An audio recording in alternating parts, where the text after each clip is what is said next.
Welcome to episode number 12 of the After Actions podcast. Today's topic, we're going to be going over the first 72 hours of boot camp. Statistically, there's a hefty percentage of people who think they're going to go down to boot camp and earn the title of the United States Marine, and they end up getting kicked off the recruit depot in the first 72 hours. And we're going to get into all the nitty-gritty details of why does that happen. And today with me, I got my co-host, Lou, who happened to work as a MEPS liaison, and he's going to walk us through the entire process. So here we go.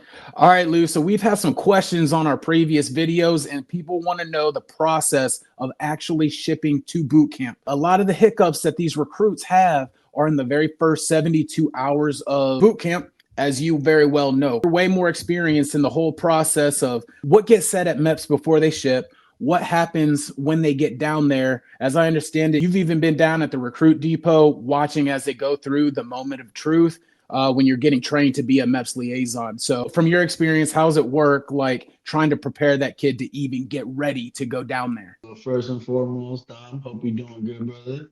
Thank you Appreciate you. for taking the time out today. I know we both got stuff going on, but as a MEPS liaison, first and foremost, I'm not the one that gets kids ready to go to boot camp. Let's be clear on that. That's the recruiter man jobs. That's recruiting substations as a whole. They're the ones that prep the people who go to boot camp. When the kid get to their shipping date, for me, it's a little bit of a process. So each recruiting station has kind of like their own standard practice. But overall, from my experience, I was in First Marine Corps recruiting district. They, from what I saw, making my way around the district and MEPS, everybody seems to be the same. We kind of have everybody coming early for like what we call a pre-ship. So in order to make a smoother ship day, the Friday, so every Monday we have shippers go to boot camp. So Yep. whenever you go to boot camp is on a Monday. That means you're getting dropped off at a hotel Sunday night. And then that Monday you come in, you're shipping out. So that Friday prior to, uh, I'm having you guys come in to my maps, and I'm going over everything from your packages to review for missing documents. So that Friday is the very last day we have to get missing documents in. Ain't none of this last minute Monday stuff. Like everybody knew my rule. We're coming in with missing documents. And that's very important because a missing document reflects badly, on that RS, that individual maps, that recruiter. So we're not trying to highlight this kid for any reason other than positive things, right? Right. Second thing is, I'm also looking to see if they're meeting the minimum standard. We're running an IST partial. I'm not looking at run times unless something is questionable. From time to time, we will do a mile and a half. But overall, we'll just have kids come in. Have them do the jump on a pull-up bar and do some crunches, make sure they're doing more than the minimum. And that way I can say like, yep, this is what they're doing. And again, come Monday, if you didn't want me Friday, I don't need to do it Monday. Like that Monday, that's one less thing we got to do. But once we verified absolutely everything is solid and ready to go, then they would do their final physical. So their final pre-ship physical. So the reason we did it on Friday is because let's say something medically came up during my pre-screening of that individual young man and young lady. Uh, they would disclose it to MEPS. It would give us through the weekend to either gather the necessary documentation to get this person cleared and through by Monday to ship to boot camp, or uh, it would give us time to find a replacement. So also Yep. have backup shippers there in case something like this came up. So throughout this process, kids, for the most part, they knew what to expect. They signed all their paperwork so that way come Monday, it's already a stressful situation as is because you know you're going to boot camp. You're scared of the unknown. You're nervous, whatever. Uh, it's one less thing they have to do. All they're doing is showing up, uh, walking through the medical deck as a formality because they already did their physical, so they're not really doing anything up there. They're just Yeah. doing the checking a box, and then they're just sitting around waiting for that swearing ceremony to take place. At which point, I already have all their packages ready to go, and they're shipping. They're gone. Prior to them coming down, I've already gotten with the travel section and the maps, gotten them tickets. all these arrangement hotels, everything like that. I'm the one that does that with maps. So it is imperative that if you're a recruiter, that's why your commands get on you about like making sure your kids are good to go, because it's not a you give me a hotel, okay, yeah, sure, here you go. Right. It's not magic. It's not magic, right? Right. You got somebody behind the scenes doing that stuff. And I was lucky enough that I also had another person working with me at the MEP. So between us two, we ran a pretty smooth program. But that's that Friday. Now leading to the Monday. Monday they come in, they're ready to go, they're ready to ship. Monday when they come in, I ask them one last time if anything happened over the weekend, if there's anything last second that they think about, like, oh my God, I forgot about this, or no, nothing, no moral, no last minute, smoking some weed before boot camp, none of that. Very rare did a kid disclose something when they got to me at that point. We were pretty good at picking it up prior to them and listening, but sometimes stuff happens, and you know we disclose it. So I had a kid that disclosed marijuana use in debt. He like didn't do it on the Friday, didn't do it on for the joining the debt, right? But then he's like, he felt so pressure, so compelled, like at what I was telling him, that he's like, I did it one time while I was in the delayed entry program. It was like I'm never gonna be able to do this because I'm trying to be a Marine, and like he like broke down. So what I had to do, I had to get this kid. I personally walk him up there to make a disclosure at the medical deck, say Mhm. that he did marijuana, make sure that the MO, the medical officer, is still in a good mood, that he'll still clear him, because the medical officer, they literally can make or break your station. They can Right. literally, if they're in a bad mood, they can just be like, nope, fuck him. You don't want to disclose shit. Fucking when he was here up here earlier, I ain't doing him nothing. And That's at that wild. point, that's why we had to have those backups ready to go. And a lot of times those kids would just come down and wouldn't shit. But in this particular occasion, this kid, one time marijuana use, I tried to work my magic with the MO. They finally, well, it was a she. She finally was like, okay, yeah, that's fine. I'll annotate it. Kids still queue in the medical, and then they ship. Everything's good to go. They get down to boot camp. That kid had a clear conscience. I prefer to do that than for the kid to go down there and have a moment of truth pop, because as much as the recruiters think that affects them, that also affects me as the MEPS liaison. Because guess what? I'm the last line of defense for the command. Hmm. So if they don't say it to me, that affects me. That can affect my career in terms of my fit reps and things of that nature. Because that's the type of stuff that I'm getting judged on. People going to boot camp and all that stuff. Got a question on that. We back up just a little bit. So it sounds like you somewhat need to like walk this thin line of trying to pop the kid and trying to assist the recruiting station to make its mission. Do you like come for these kids like hard as far as these questions? You try to imitate what's going to happen on the depot, or are you more so just trying to like give them this heads up, like, hey, this is coming? Like, how do you handle that? Yeah, so good question. If you know me as a boss, man, I feel if something's not broke, why change it? I take the same approach as a MEPS liaison, but on a grander stage, I have more kids, so I make them feel comfortable. I make them feel like they can tell me anything and their friend. In my in the back of my mind, do I want to pop them? Hell no. Like I don't. That's more work. Yeah. That's extra stuff I have to do, but I'm trying. I'm damn sure trying to pop them. So I was kind of like the cool guy, smooth guy, and then my assistant, I kind of, he already, no offense to the staff sergeant, but he already looked kind of like an asshole. So I Yeah. had him kind of like grill him and beat. So we kind of played the good guy, bad guy. And Yeah. between what we did, we found that worked for us. Between him and I, we would do that, and sometimes I'll be asking a question and he already knew, like, to come in and say like, you sure, or like if he's like if he digging at something, he feels like the kid's hiding something about a certain question based on body language, I would come up, kind of like play the smoother role, like, hey bro, like we're gonna help you, just tell us the truth kind of deal, and Hmm. it worked great. But simple answer to your question is yes. I'm trying to pop them kids. No, not because I don't want them to join, but because I want to make sure that nothing's coming up later on.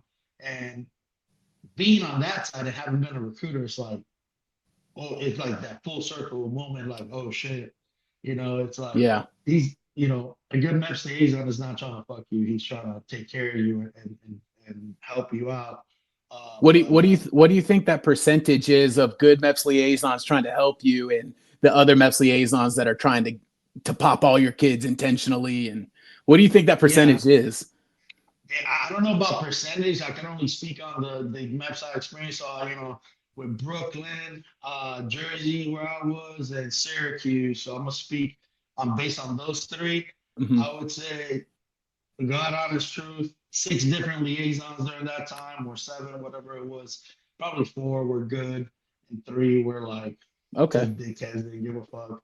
Okay. So anywhere from 60% and up, I guess, somewhere Yep. around there.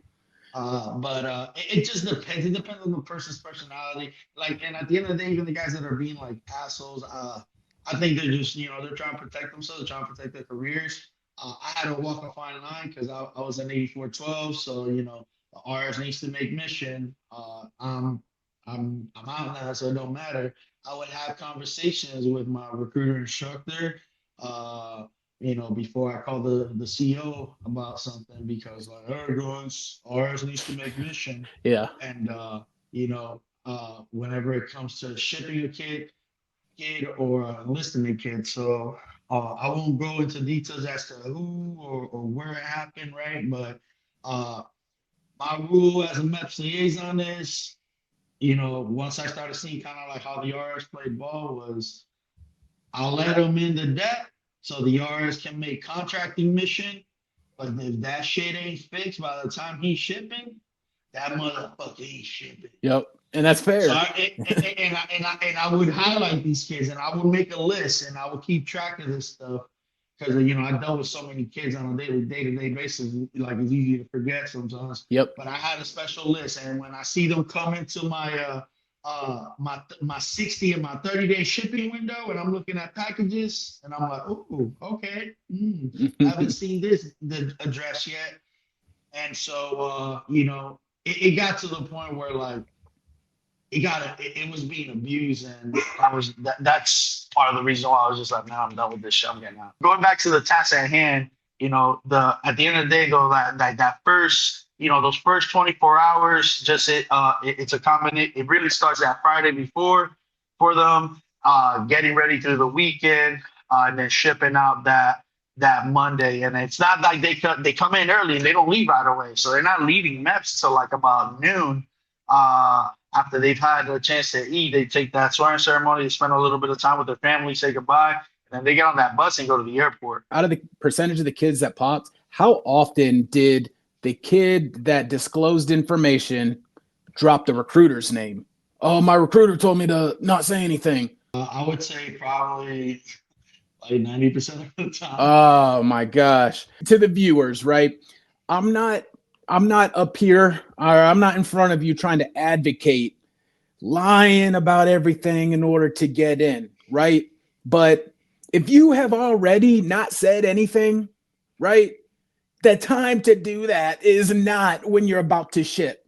If it's weighing heavy on your heart, you need to go and have that conversation with the recruiter prior to. Ship day is not the day. You're actually trying to earn the title of a Marine while you're trying to cripple the title that your recruiter has already earned. And that's detrimental to a recruiter's career, right? So I'm not saying that the recruiter should be telling you to shut up about things. I'm just saying if the recruiter did tell you to shut up about something and you choose your ship day to disclose that information, you're burning some bridges that you will never be able to cross again. I'm telling you, right? Like, I mean, I could say from a personal example, like when I found out a kid like burned one of my recruiters, I sent out text message blasts to all the recruiters in the area. don't ever work this kid. Don't work him. He is a snitch. So yeah, I mean that's my experience with it. And that's wild that it's 90%. I wouldn't have guessed it was that high.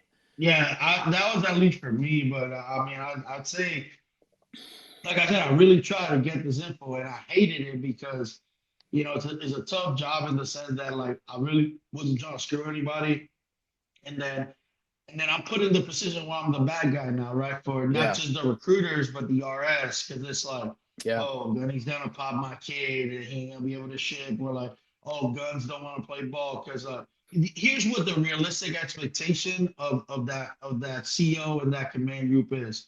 He told me, and I still let the kid ship. That's the reality of it. Don't stand up at all hands and say, oh no, we need missing documents Yeah. and this and that, and like preach the right things. No, motherfucker, let's say it how it is. You want that gun, you to be like, I knew and I still shipped them because you needed to make shipping. And shipping is what, Dom? It's king. Exactly. That's the name of the game. But Yeah. all joking aside, like, it's a lot of pressure. It's a lot of pressure. And like, I'm not afraid to admit like that type of that I'm not one to fold. If anything, I feel like I want to thrive under pressure. But it got to the point where it's just like, man, as a recruiter, I put my career on the line for my kids, which I feel like I developed a good enough relationship, so I didn't care. Then Yeah. as a staff in CYC, I felt like I had a good team in place where like we took care of business, so I didn't care. But now Yep. as a MEPS liaison, where like and my MEPS controlled pretty much the entire state of New Jersey. Yeah. Think about that, an entire state worth of kids. Fuck that. I don't have a Yep. relationship with them like I did Yeah. as a at an RSS level. I can't do it. So getting back on track, right? So the recruiter's already prepared the kid. The recruiter's taking him over to the hotel or to MEPS or whatever because they're getting ready to ship. They head over to MEPS and they come and see you. And you've already done all the paperwork to get them their flight and have them re-seen by the MEPS doctor and everything like that. How much can you speak on the process of them boarding that plane and actually making it down to the depot? So I can't speak on it from a liaison's perspective because we never got to like see that. We Okay. just kind of see them get on the bus, and then once they leave the maps, that's it. We go into we got kids processing that day too, right? So we got to make sure those kids Yeah. are good. So we continue to go about our day. It's not up until the next morning where we come in extra early to see the moment of truth and see what happened. Make sure Yeah. everything's good. Okay. But Explain to the people what the moment of truth is for me. All right. So once the kids fly, they get to Paris Island. They get out of their plane. There's some sort of liaison from Paris Island waiting for these kids. And then they're getting them, and usually it's the USO at the Savannah Airport. Yep. That's where they arrive to, and then once they got like the group that's getting shuttled over, they'll send them in batches. Then once they get to boot camp, it's kind of like everybody's seen the videos, infamous yellow footprints, everything like that. Joe Schultz get in there, says, "Look at me right now," starts yelling at you to get off his bus. From the moment that you get off that plane, if you didn't get any sleep, I wish you luck, my friends, because you're not gonna get sleep for a code for a day or so. Yep. And let that sink in. Some of you think about it like, oh yeah, I went on party, but you party, bro, you miserable. That's a Yep. different kind of that's a different kind of sleep deprivation. Yeah. Yep. But you get you get there, um, and it's game on. That's when you get there. You're making your phone call to back home. You're reading off this piece of paper saying that you made it there safely. While chaos and yelling is going on in the background, you're probably thinking you want to cry. And then you start doing admin paperwork. You do you do medical stuff, and they pretty much do all this stuff, gear issue. Like this is all throughout the night. You get there late at night, and you're doing this throughout the late hours of the night because they got specific drill instructors for receiving, which Yeah. is this is all they do Yep. for a certain period of time. And once all that stuff is done, then they're gonna bring you to this big room, and this is what we call the moment of truth, Yep. where you're gonna have a career recruiter like myself that have been doing it for however long goes in there, and again, each person has their own style and things how they did it. At the time when I went through my MAPS course, the gentleman that did it, he was kind of similar to me in the sense of like, hey, I got you. I'm gonna try to get you whatever waivers you need. I just need you to, write, put your head up if this applies to you. Here's the important thing, ladies and gents. As a recruiter, I always brief my kids. I don't give a shit if this applies to you and if it's on your paperwork already. The moment of truth, whether they're telling you to put a hand up or head up or however they do it, right? In this Hmm. particular scenario, you're like this with your head down, and Yep. they ask a question. If it applies to you, you put your head up. Uh, I told my kids to go to fucking sleep. I told my kids, get woken up by Joe instructor fucking you up. Go to sleep. Don't listen to shit. Take a nap. You Yeah. deserve it because you about to not get more sleep. But seriously, but some kids, some people don't brief it that way or don't brief them at all. I remember as a recruit, my recruiter sucked and he didn't tell me any of this. So I was listening, but I never put my head up. Hmm. I didn't have anything to disclose. I was a good boy, but my like as a MAPS liaison, I got to see this, and I see these kids, man, just putting their Uh, heads up, and then you got a couple that you got the rest of them that go there, and then believe it or not, like if you put your head up to say something, even if it's on your documents, it all depends on how they're feeling. They can mark it down as a moment of truth pop because technically you pop, you put your head up and you disclose something. yeah. Uh, if it's already annotated, more times than not, we use common sense. It's like, hey, no harm, no foul. It's already in there. We verify, good to go. Is there anything? But now you're getting them a chance to grill more into your kid. So if that was kind of wishy-washy and the kid puts his hand up and it's like, I smoked weed one time, motherfucker, I ain't never met nobody that smoked weed one time. How many times did you really smoke? Got him. You know what I'm saying? Yep. So that's what it turned into. And so as a recruiter, you got to be good on how you brief your kids. So because they're very easy to convince. And then not only did I get to experience that, which we'll talk about in a little bit, but I got to meet kids that were awaiting separation. They brought these young men in to give their story. And we could talk about this in the back end, but fast forward past the moment of truth, these kids get pulled aside, and then decision based on what you disclose, a decision is made whether you're going to be allowed to continue training or you're going to be given a chance to do a waiver, this and that. I'm telling you right now, the Marines that pop you will do everything possible to keep you because they understand the grind. They are with recruiting command. Yeah. But if your kid gets up there, starts singing like fucking Tweety Bird, that motherfucker is getting sent home if they're disclosing all kinds of crazy shit. Hmm. Because they just don't have the time to gather the necessary documents to get this person a waiver granted to them, Hmm. and have them trained, right? Because the whole time they're trying to gather all this stuff quick, fast, and in a hurry to make sure that they still get to training.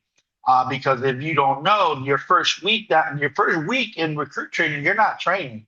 You're there, but you're kind of like marching around. Everybody knows what you look like because you got a glow belt across your uniform. Your boots aren't bloused. You look scared as shit. Your names are Yeah. not on your camis or anything like that. And you don't have your drill instructors yet either. So the drill instructors that are marching you around to challenge stuff, they're not even the drill instructors that are going to be training you. So trust me, you stick out like a sore thumb. Everybody knows who you are. From a recruiter's perspective, like it almost gives me like a case of PTSD just thinking about a kid popping during the moment of truth, because as recruiters, we put so much time and effort into these kids. Like, I mean, again, this is from my own perspective as a recruiter. A lot of parents or family members of the kid that's trying to make it into the Marine Corps have this idea in their head that the recruiter is just trying to screw over the kid, when realistically we want the kid to ship, we want the kid to make it. Like, nobody's trying to screw your kid over or anything like that.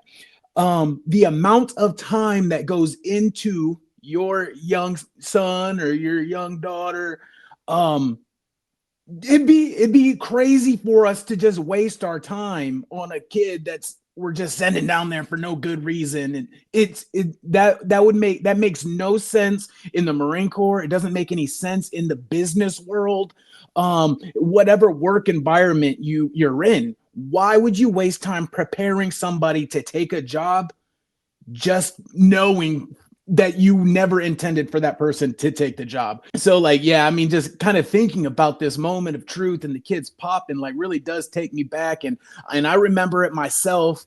Not that I had ever witnessed it from a Marine's perspective, right? I just kind of prepared my kids, hey, expect these things. But I remember thinking back, like, as a recruit, your boy did have a couple things that the Marine Corps ain't know about, and I mean, my recruiter prepped me, right? I had a recruiter that enlisted me, and then he left and I got a new guy. And before I got the new recruiter, my old recruiter told me, don't say this to nobody. You want to be a Marine, right?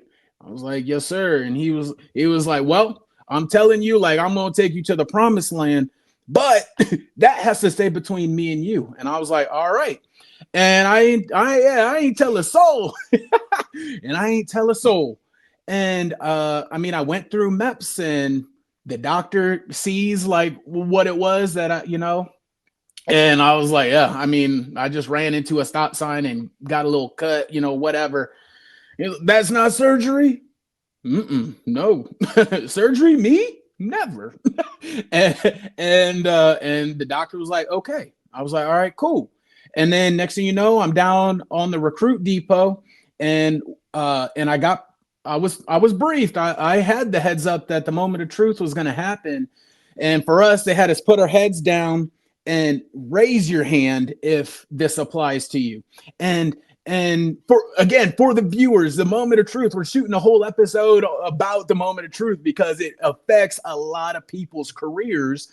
But that recruiter that comes in to do the moment of truth brief, he's almost like trying to be the nicest guy in the world. Like, the drill instructors bring you into this classroom, tell you to sit down and shut up and all this stuff, and you've been getting screamed at for 24 hours or so, doing all this craziness. The world is shaking at the moment. And then this calm, sleek, slick recruiter walks in and was like, drill instructors, I got them. And he's talking to you like a person again. It's like, oh man, this guy's nice. Like, yeah. And he's smooth with it, having conversation. I'm trying to help you, recruit. Don't let what your recruiter told you jeopardize your future and this and that. Like, so I'm going to ask you some questions, and the goal here is to help you. Like Lou said, take a nap. He also said that, yeah, they're going to try to do everything they can to work a waiver for you, but just know you are identifying yourself. Attention is now on you as soon as you raise your hand or you lift your head during that moment of truth, whether you had something documented or not. And they said, hey, if you got this documented, but it applies to you, raise your hand. Nope, don't do it. Don't do it. If your command really wants to, too, if you say anything over the moment of truth, whether it's minor or big, command can launch an investigation if they feel like it. Yep. And then that recruiter can get, relief of his assignment. Yep. Absolutely. And anyways, to go back to it though, like, I remember I put my head down and they're like, oh yeah, raise your hand if this applies to you. And I'm sitting here like peeking and whatever. And I just see, pop, pop, pop, pop, pop. Oh. And by the time we made it out, I remember whispering to one of the other recruits, like, yeah, we probably ain't going to see them again. And sure enough, we did not. But yeah, that moment of truth really is something else.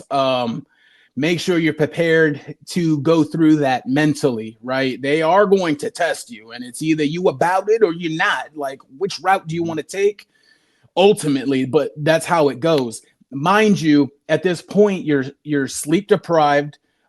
You're going through a culture shock because you have people screaming at you. You're being told you have to scream, and you're not screaming loud enough. You may have already completely lost your voice by this point, right? And so it's just pure chaos that's going on, and they do that for a reason.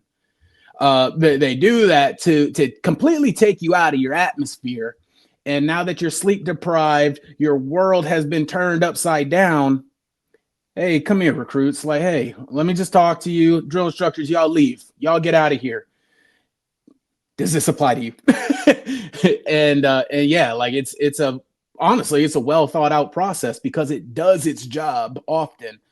But yeah, so this entire process, right, that we're talking about, from stepping off of the plane to going through and getting medical done and paperwork done and the moment of truth and even more that we're about to talk about, this is all in the first 72 hours that we describe as receiving. You're in the receiving process this first 72 hours.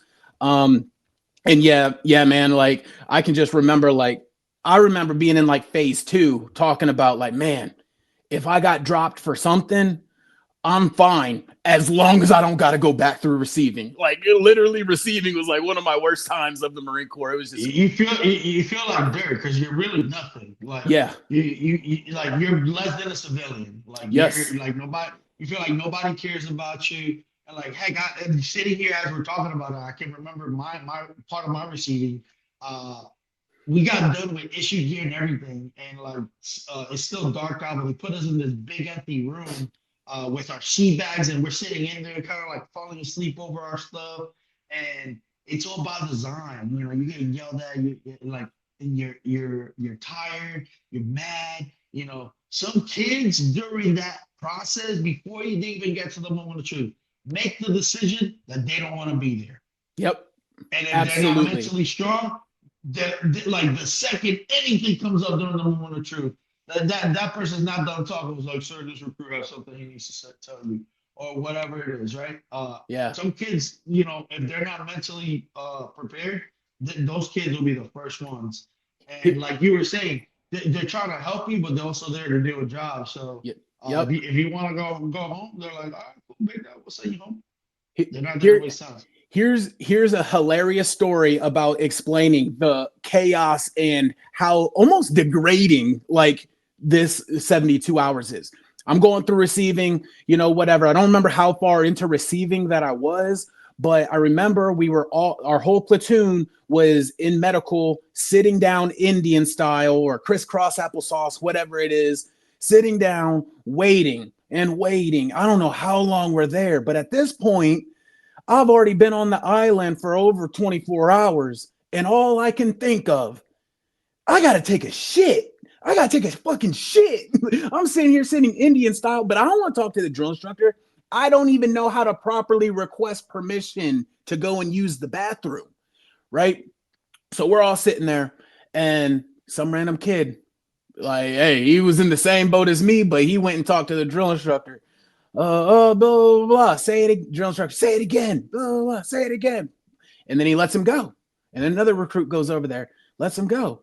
And then the drill instructor walks away. And then everybody's like looking at each other. Everybody who needed to use the bathroom got up and took off. We all like ran over to the bathroom, or the head. We call it the head.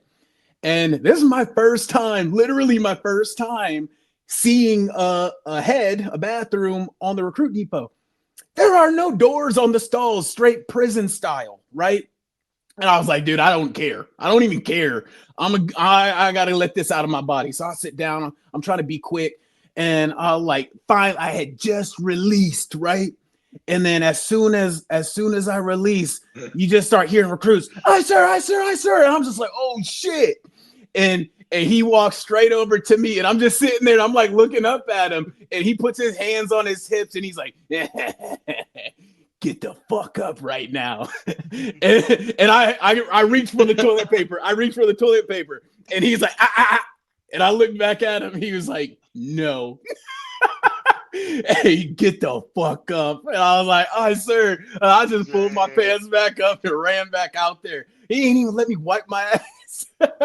But Itchy that, bone. yeah, that is how wild these first 72 hours could be. Like, I mean, eventually, going to the bathroom without a door, who nobody even cares eventually. But this is a culture shock to you. So yeah, that was just a quick story. But to get back onto track, right? So we just made it through the moment of truth.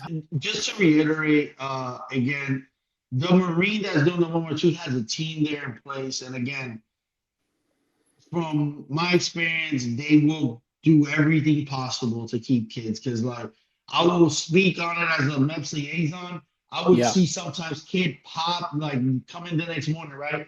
I log into the computer because we can see this as a liaison. The recruiters can see it too. We log in and see the info. It has like a code, what the kid popped for, and then like some brief notes, something quick. And sometimes I would read it and be like, oh, well, that kid getting sent home. And next thing you know, kid trains, becomes a Marine and everything. So during my time as a liaison, there was a very good team in place that, they did everything possible to give everybody the opportunity to train if they really wanted to be there. Again, you have to really want to be there. You have to really, show all the right signs and that particular Matt Sergeant and his Marines, like they crushed it. They saved a lot of kids from Yeah. attrition. So they did their job, and in my opinion, and then some. Because at the end of the day, that's something that should fall on the recruiter, right? Yep. Yeah, I will just say that I do have a couple of save rounds I would just like to touch on specifically to the poolee or the young man or the young woman that's thinking about this and so on and so forth. Here's another example, right, of the amount of effort that the recruiters are putting in to making sure that you're even able to get there. And then it's up to you on how you perform while you're a recruit trying to earn the title of a Marine. But we have what's called the delayed entry program as recruiters, right? So your recruiter is a part of an RSS, and every poolee inside of that RSS that becomes the delayed entry program, the pool. And out of my RSS that I ran, like we had a very, very tight knit pool. We ran a really good program over there. I was always writing letters to my recruits that were sent down to the recruit depot, and I was requiring my poolees to write a letter. Hey, each poolee owes me 3 letters to 3 different recruits that are down on the island, right? Like that way, like the recruit could be motivated while they're there. Like, oh yeah, like, I don't want to be the one to come back and have not earned the title, with my head held down. Like I want to come back with my head held high. You go down there and you pop on the moment of truth, like after everything that I've done for you to be prepared to even be there. Trust me, I don't know why recruits, think that your recruiter doesn't find out that you popped on the moment of truth. Your recruiter doesn't know that not only did you pop, but you dropped his or her name. Dude, we find that out damn near just as fast as MEPS liaison finds it out. Just as fast as Paris Island types up your kid popped on the moment of truth, MEPS finds out, the recruiting station command finds out, the recruiters find out. I'm literally walking right back out into my office during pool PT, and I'm reading off the names. Hey, this person, and this person, they ain't getting no letters from none of y'all. Let me find out you wrote a letter to this person who's trying to ruin my recruiter's career. That is like how seriously like I took it. But just so y'all know, like I had that relationship with my pool, right? They knew I was doing everything in my power to get them the job they want, to make sure if you suck at pull-ups, I'm going to get you ready to go. If you suck at push-ups, if you suck at running, I was willing to do all of those things. So I took it very personally when you went down there and popped on the moment of truth, because I know the effort that I put in, that my recruiters had put in to make sure that you were down there and you were prepared to be down there and succeed so you could earn the title. So definitely just want to hammer that in. Again, this is not a video advocating, lying and all of that stuff. Does lying happen? Hell yeah, it happens. I don't even believe that there's a such thing as 100% qualified applicant. Everybody got something wrong with them. And it's also very important to know that I stopped recruiting in 2019. Lou, what year did you stop recruiting in? When I got out of the Marine Corps, I got out as a MEPS liaison. It was 2021. Okay. So since 2021, they've came out with a new system called Genesis, right? And Genesis is able to pull specific information from your past medical history, right? So always before it was, oh, the only way they could even pull that is if you sign a HIPAA form and, a medical release form and all this stuff, right? And they would say that they're going to pull all your stuff, but even if you sign the form, I don't know how often it was, but I never believed that they really ever pulled, your stuff, your medical file. Now with Genesis, it's as quick as typing a text to somebody, right? So the recruiters that are out there now, they're familiar with how Genesis works. You need to be upfront with your recruiter, and they will get you through the process as best as possible. And if you ask your recruiter a question and they're not clear on, they should be asking their staff NCOIC or the station commander, and the station commander will guide the recruiter, right? But you don't want to just walk into the recruiter's office and lie about something like you got a felony or something like that, because that's going to come out.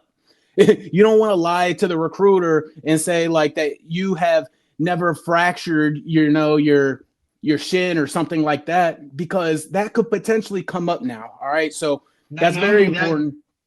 Go ahead. sorry, Yep. Dom, not only that, but I was going to say, you're up to the look of the MO. So for in Dom's scenario, they asked him about a specific scar that looked like a surgical scar.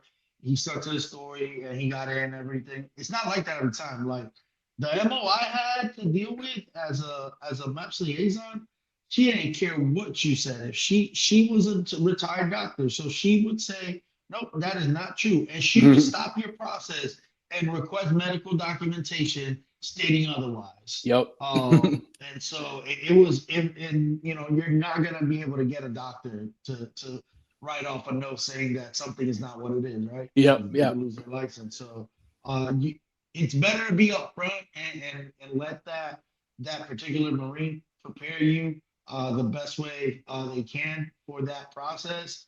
But even if you try to lie about it, like just know like there are people that know what certain things Yep. look like and what certain things should be like. They can stop your process at any moment.